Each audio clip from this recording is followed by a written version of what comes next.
நான் முதல்ல இந்த ஜாதி படம் எடுக்கிற டைரக்டர்களுக்கு எதிரான எப்போவுமே ஸ்டேட்மெண்ட் கொடுத்துட்டே இருப்பேன்.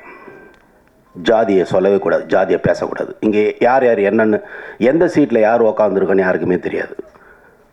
பா ரஞ்சித்னு ஒரு டைரக்டர், வெற்றிமாறன் ஒரு டைரக்டர், சில டைரக்டர், இன்னும் சில டைரக்டருங்க வளர்ச்சி கண்டதுக்கு அப்புறம் தான் சினிமா தளர்ச்சி ஆகிப்போச்சு. சினிமா தளர்ச்சி ஆகிச்சு போச்சு. என் பக்கத்தில் யாருக்கான எப்படிங்க எனக்கு தெரியும்? எல்லாரும் சேர்ந்து விசில் அடிக்கிறோம். ஜாதியை சொல்லவே கூடாது சினிமாவில். அதனால் இந்த ஃபங்க்ஷனுக்கு ஃபஸ்ட்டு நான் ரஞ்சித் சார் ஃபோன் பண்ணாங்க, வரலாமா வேண்டாமா. ஏன்னா என்னோட கொள்கை அது.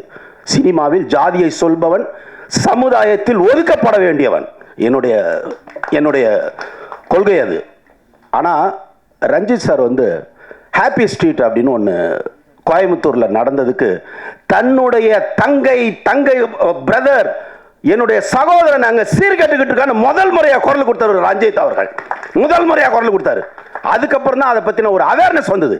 அப்போ என்னன்னா, ரஞ்சித்துக்கு என் எதிர்காலத்தில் என் சகோதரன் கெட்டு போயிடக்கூடாது, என்னுடைய கலாச்சாரத்தை தூக்கி பிடிக்க நான் குரல் கொடுப்பேன் என்று கொடுத்த ஒரு ரஞ்சித் நிச்சயமா நல்ல படம் எடுத்திருப்பார். நிச்சயமா நல்ல படம் எடுத்திருப்பார். அது ஜாதியை பின்னணியில் வைத்திருந்தாலும் அது நல்ல படமாக, சமுதாயத்துக்கு கருத்து சொல்லக்கூடிய படமாகத்தான் இருக்க வேண்டும். ஒரு டயலாக் எனக்கு வந்து ரொம்ப கோபமாகவே இருந்தது. விவசாயி அவன் நிலத்தில் மட்டும் விதைக்கிறவன் இல்லை, நிலத்தில் மட்டும் எதையும் சேரவன் இல்லை, பொண்ணுங்களோட வயிற்றுல செய்ய அப்படிங்கிற ஒரு வார்த்தை இருக்குல்ல. மை காட், அவராக எழுதல. அது சமுதாயத்தில் இன்று ஒரு ஜாதியை அந்த தலைவர்கள் அப்படி உருவாக்கி வச்சிருக்காங்க. ஒரு தலைவர்கள் உருவாக்கி வச்சிருக்காங்க ஓட்டுக்காக. நம்மளாம் ஒண்ணுங்க.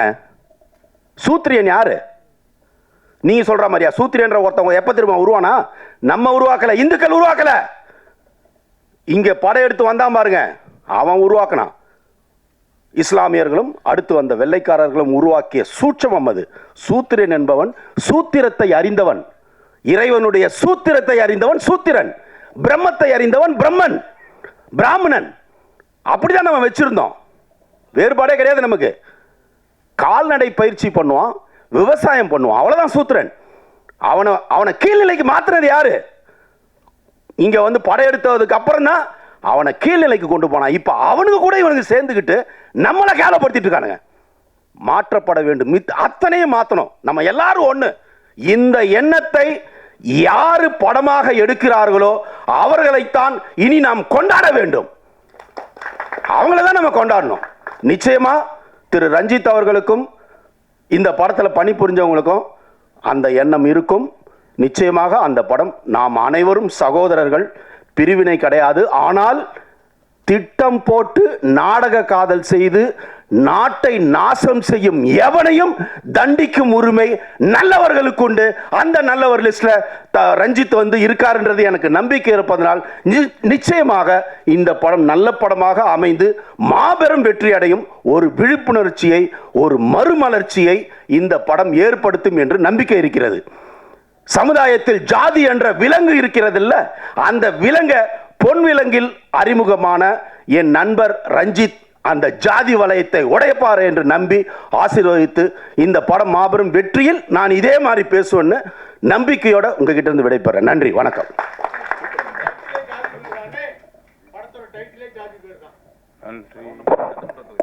அது கவுண்டம்பாளையம் அப்படிங்கிறது ஒரு சட்டமன்ற தொகுதியோட பேரு. நான் கூடாதுன்னு சொல்றேன். படம் பார்த்து நம்ம எதிர்ப்போம். நான் கூடாதுன்னு சொல்றேன். படம் பார்த்துட்டு முதலா எதிர்ப்பேன் தப்பா இருந்தா. பத்திரிகையாளர்களை அன்போடு கேட்டுக்கொள்கிறோம். சார் சீட்டை காவி பார்த்து காவி யாருன்னு தொட முடியாது.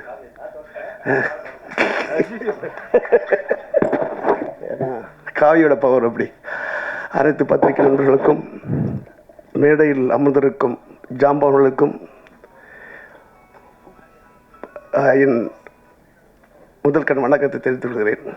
உழைப்புன்றது எவ்வளவு பெரிய விஷயம் என்பது இப்பதான் தெரிகிறது. யாருமே ஒரு இடத்தை சாதாரண எட்டிவிட முடியாது. ஏன்னா எனக்கு அன்பு மாமா மாப்பிள்ளை ரஞ்சித், அவரை பார்க்கும்போது என்னோட பழைய 87 6:87 நினைவுகள் வருகிறது. நான் உங்களை ரொம்ப கடிக்கல மாட்டேன். ஒரு 2 நிமிஷம் முடிச்சிடறேன், 1 நிமிஷம் முடிச்சிடறேன். நானே சேரன், ஆரிய நண்பன், தேனப்பன் ஒன்றாக இந்த 25வது சன்னதி வெங்கீஸ்வரர் கோயில் முன்னாடி அப்படியே டீ சாப்பிட்டுட்டு ஒரு காலத்தில் நாங்களும் இப்படி பெரிய லெவலில் வர முடியுமா இயங்கி காலங்கள் நிறைய உண்டு. அப்போதெல்லாம் எங்களுக்கு ரொம்ப எனக்காகவும் சேர்ந்துக்காகவும் தேனப்பன் ஒரு ஓட்ட ஒரு டிவிஎஸ் 50, நமக்கு ஒரு பாடஞ்சி போனோம் கவாசிக்கு பஜாஜ், இயக்குனர் என்ன மாப்பிள்ள, அவர் ஒரு மாப்பிள்ள தான் சேர்ந்தவர்கள். இவர் மட்டும் தான் புல்லட்டில் வருவார். அவர் ஒரு ஒரிஜினல் பேர் செந்தில், ஆக்சுவலி மாப்பிள்ளை பேர். அப்போது எங்களுக்கு மிகப்பெரிய அடைக்கலம் கொடுத்தது அந்த அம்மாவும் அவருடைய தந்தை, எங்களுக்கும் அப்பா அம்மா மாதிரி அவர். அந்த விஷயத்தை கண்டிப்பாக உங்கள்கிட்ட சொல்லணும். அவ்வளோ ஒரு கவுண்டர்னா அவர் வருவாராக எதிர்பார்த்துருப்போம். நான் ஈவினிங் ஏதாவது கிடைக்கும் சாப்பிட போகலாம் எங்கேயாவது. அந்தளவுக்கு ஒரு பாசமிக்க ஒரு ரஞ்சித் மாமான்றது அவர் குடும்பமே எனக்கு அப்படி ஒரு விஷயம். அம்மாவும் சரி அப்பாவும் சரி அவ்வளவு ஒரு விஷயம். அவங்க அப்பா நான் போய் இவரோட பைக்கில் பிக்கப் பண்ண போகும்போது அவங்க அப்பா சொல்லுவார், கண்ணே ஏம்மா 100 ரூபா பத்தாது, பிள்ளைங்க 2 பேர் கூட வந்திருக்காங்களே, கூட 100 ரூபா கொடுத்து அனுப்புன்னு சொல்லுவார் அவங்க அப்பா. அவ்வளோ பெரிய ஒரு பெரிய அதை நான் இப்போ நான் தெரியப்படுத்துகிறேன். ஏன்னா நாங்கள் அந்தளவுக்கு இது இதோட ஃபங்க்ஷன் எங்கிட்ட அவர் சொல்லும்போது, மாமா நம்ம ஃபங்க்ஷன் ஐயோ எங்கே இருந்தாலும் வந்துடும், கவலைப்படாது, எந்த இந்தியாவில் எங்கே இருந்தாலும் நான் வந்துடுவேன், அதை பற்றி கவலைப்படாதீங்க, பத்திரிக்கையில் எனக்கு ஒன்று வேணும், வாட்ஸ்அப்பில். ஆனால் வாட்ஸ்அப் ஓப்பனி பார்க்கும்போது அந்த டைம் போடல, அப்புறம் அந்த தேட்டர் என்ன போடல, கார் ரொம்ப டென்ஷன் ஆகிட்ட முடிச்சு கொஞ்சம் நைட் கொஞ்சம் ஒர்க் இருந்து முடிச்சு கடவுள் எங்கே மாமாண்ணே அதை வந்துருங்க மாமாண்ணா, அதால் வேகமாக வந்தேன். ஸோ இன்னொரு விஷயம், நான் அந்த படத்தோட ட்ரெய்லர் பார்க்கும்போது ரொம்ப பிரமாதம் இருக்கிறது. ஏனென்றால் எவன் ஒருவன் நம்மளை திருப்பி அடிக்கிறானோ நாம் திருப்பி அடிக்க தயாராகி கொண்டிருக்கிறோம் என்பதை உணர்த்தும் இந்த படம். ஏன்னா எல்லாருமே நசுக்கிறாங்க பிதுக்கிறாங்கன்னு சொல்லிட்டே இருக்காங்க. நாங்கள் இதுவரைக்கும் சினிமாவில் யாரும் நசுக்கவும் இல்லை பிதுக்கவும் இல்லை. நீங்கள் பிதுக்கினால் நாங்கள் நசுக்குவோம்.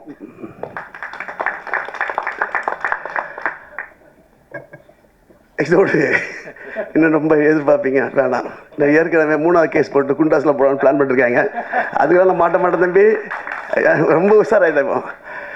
என்னையோ கவுண்ட பழைய படம் வெற்றி பெற வாழ்த்துக்கள். தலைவா காவி பத்திரமா இருக்குல்ல? ஓகே. ஜெய் ஹிந்த், பாரத் மாதா ஜெய். நன்றி மாஸ்டர். அடுத்து இயக்குனர் வேல்முருகன் அவர்களை ஒரு சில வார்த்தைகள் பேச அன்போடு அழைக்கிறோம்.